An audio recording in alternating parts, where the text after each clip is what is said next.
Hello everybody, my name is Bragster and welcome to my SummerSlam predictions 2021. As you can see, I am not back at university just yet, so that is why Kai isn't here. We were hoping to possibly do it, but things have got in the way, whatever. I'm hoping to be streaming SummerSlam this weekend, so yeah.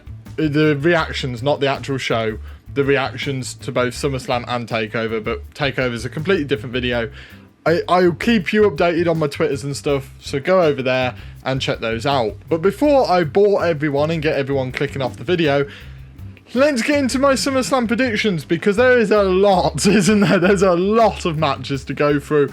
I've been trying to keep up with wrestling as much as possible. Obviously, I've been quite busy over the last few weeks, so we'll see. I'm probably going to get a lot wrong, but it's a good job Kai's not here. Otherwise, because I can't lose that title, can I? Right, so let's start off with the Raw Tag Team Championship match, where AJ Styles and Omos will be facing RK Bro.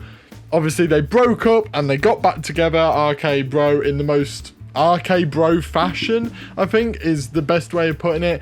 And I think they're going to win the titles. I think this is RK Bro's time to win the titles. They are the best thing on, one of the best things on Raw right now. This is, at the moment, they are putting over Matt Riddle as a star, and they need to keep this train going. Like WWE do it very often, where they start someone's push. They just need to roll with Matt Riddle here, because he is on the roll of his life, and if they keep him going on like this, he could genuinely become a star.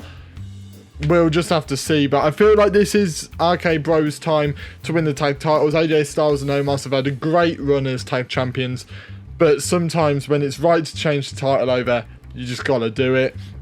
And yeah, I just feel like AJ Styles and Omos can go into another feud, maybe against each other. There may be an implosion there. That would be quite interesting. Depends how far Omos is into his development, but we'll have to wait and see. Next up on the card is possibly the match that I'm least looking forward to, which is Alexa Bliss versus Eva Marie.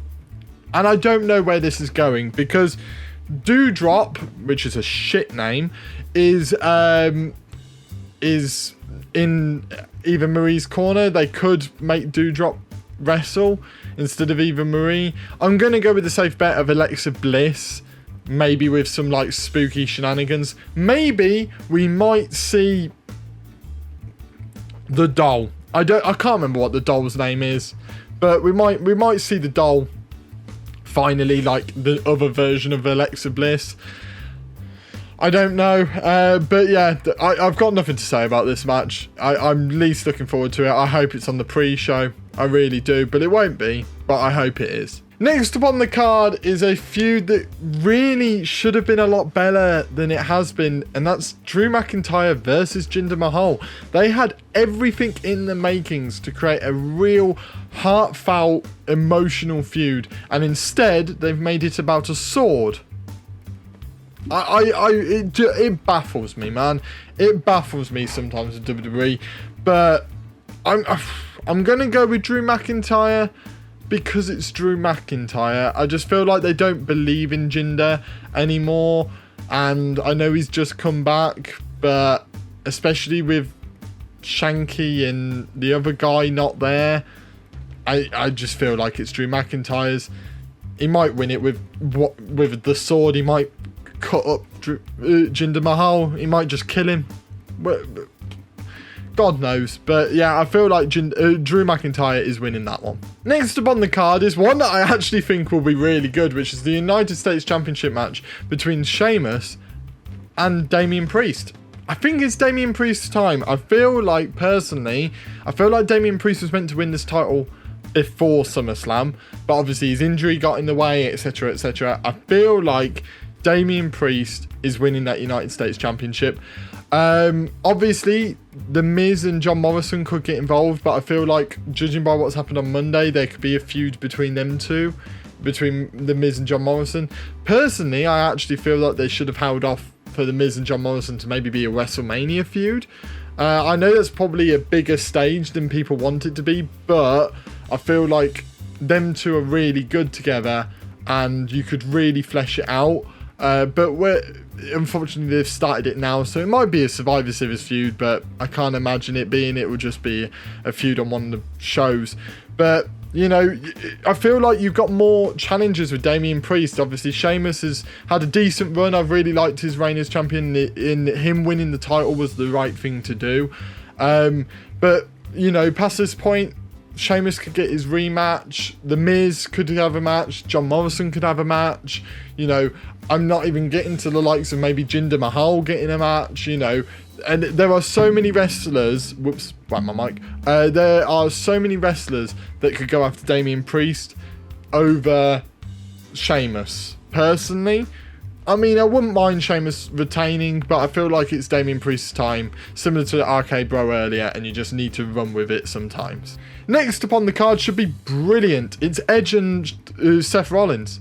And these two are just incredible in the ring. This could steal the night. Really could steal the night, these two. I really don't know who to go for, because Edge is off the back of a loss. Seth Rollins, does he need it? Does he need the win? Does Edge need the win? I feel like this is one of the most unpredictable matches. I'm trying to think here. It's a hard one. It's a real hard one. I'm going to go with Seth Rollins, because I feel like Seth Rollins could be one of the next challengers to Roman Reigns. And I wouldn't mind that. I feel like that's a match that needs to be done soon.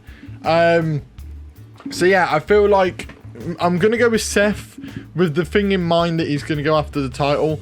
Would I mind Edge picking up the win here? Not at all. But I feel like it might just be that Seth Rollins winning might be the most logical route to go down.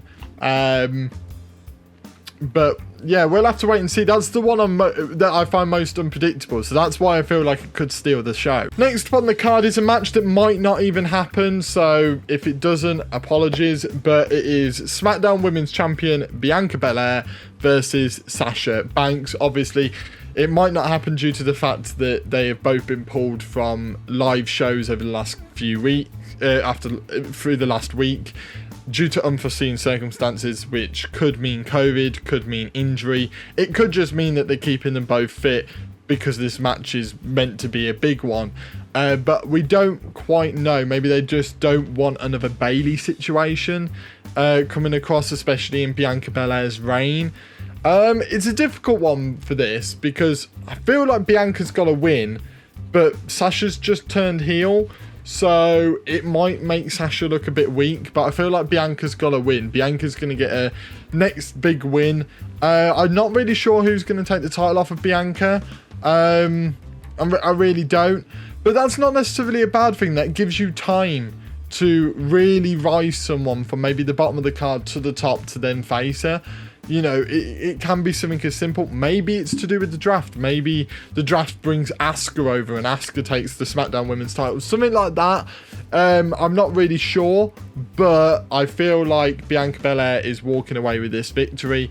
Obviously, the match might not happen, but if it does, I feel like it's Bianca's night. Next up on the card is the SmackDown Tag Team Championship match between the champions of the Usos versus the Mysterios. Now, there's been a bit of ruction in the Mysterios recently. I feel like that can go on a little bit longer. I don't feel like they need to break up at SummerSlam. I mean, breaking up at SummerSlam would be huge, but I don't feel like they need to do it yet. Again, it's another feud similar to the Miz and John Morrison one. They could really hold off till WrestleMania. I'd recommend the Ray Dominik one waiting till WrestleMania, because I feel like with the Miz and John Morrison one, they're both getting on in their careers. You know, they will still put on a really good match, but it's the sort of match that you could put on maybe a B pay-per-view and it could steal the show in one of those. Whereas at I feel like Ray and Dominik could have a real good match at WrestleMania. And the starts of this slow demise of these two is to lose again to the Usos. The family need to keep all the titles. We'll get to that later, but they need to keep all the titles. It's one of the best factions for a long time now. as in main WWE, obviously NXT, you've got quite a few good factions in there. But for main roster, it's been a long time since we've had a faction just dominate. And I want to see that domination continue. So when it does demise, you really feel it. You really feel like something's changing on SmackDown. And it just starts with the victory of the Usos in this match. And next up is WWE Champion Bobby Lashley with MVP next to him versus Goldberg. Please be Bobby Lashley. Please. Like, I'm not asking for much. Just keep it on Bobby Lashley. Bobby Lashley is brilliant. I really like Bobby Lashley at the moment. He's at the top of his game, and he's dominant. He's like real dominant. And if Goldberg wins here, it's another Fiend situation, and it could destroy Bobby Lashley. Keep the title on Bobby. Make someone win it off of him that really will benefit off of it. Like, you know, don't give it back to Drew. Give it to someone that will really benefit. Bloody hell, wouldn't even mind AJ Styles winning that title again, you know, him going away from the tag scene and suddenly winning that title, you know, but make someone benefit, you know, someone that maybe hasn't been at the top of the card for a while, you know, something like that. You know, there's so many feuds you could do with Bobby Lashley that isn't yet done, and I'm excited about that. But it starts with a win against Goldberg. Do not let Goldberg win. Do not let Goldberg win. For goodness sakes, don't do it. Yeah, please be Bobby Lashley. Next up on the card is another unpredictable one where Raw Women's Champion Nikki A.S.H is facing Charlotte Flair and Rhea Ripley in a triple threat match. Oh, I don't know. I'm going to go with Nikki A.S.H because I feel like Rhea and Charlotte are going to take each other out, and Nikki's going to run in and hit a move and win it. The booking of this feud has been confusing. Rhea Ripley has lost in the build-up. Nikki A.S.H has lost in the build-up. So has Charlotte Flair. But on the go-home show, Charlotte Flair was the only one not to lose. And that feels a bit odd. I didn't actually mind Nikki losing the week after to Charlotte Flair, but then winning the week after. I didn't necessarily mind that as much because I feel like, you know, it's putting over the fact that, you know, it might have been a fluke for Nikki to win, but then she wins again the week after, but that time it's a no-holds-barred match. There's a bit of interference. You know, Nikki wins again. Like, could that play in fact? You know, it's... I don't mind the story they're trying to tell. I just don't think they're telling it in the best way possible. Sometimes that is the thing with WWE where they, you know, they have an idea of a storyline and they go with it, but they go with it in the wrong direction. They just, you know, they take the scenic route rather than just taking a direct one. And they could have really told that story of, you know, was Nikki's win a fluke, blah, blah. Going into this match maybe a little bit better, but I think they've told it enough to make me doubt that Nikki's gonna win it. I think she is, but it wouldn't surprise me if Rhea got the title back or if Charlotte got the title back. It wouldn't surprise me, but I'm gonna go with Nikki. I feel like that's the safest pick, but they've put enough doubt in me. They really have put enough doubt in me. And the main event of the evening, one of the biggest matches for a long time in WWE, is Universal Champion Roman Reigns facing off against John Cena. It's Roman Reigns because it's Roman Reigns. Roman Reigns is winning, that's obvious, but it doesn't take away from the fact that number one, they're going to pop me multiple times during this match. Number two, they are really going to make me believe that John Cena's going to win. And number three, it's going to be such a good match. Like, in a different way to Edge versus Seth Rollins. Edge versus Seth Rollins is going to be an incredible match because of the work rate in it. And, like, you know, they're just going to go pound for pound the entire match. And it's just going to be beautiful to watch.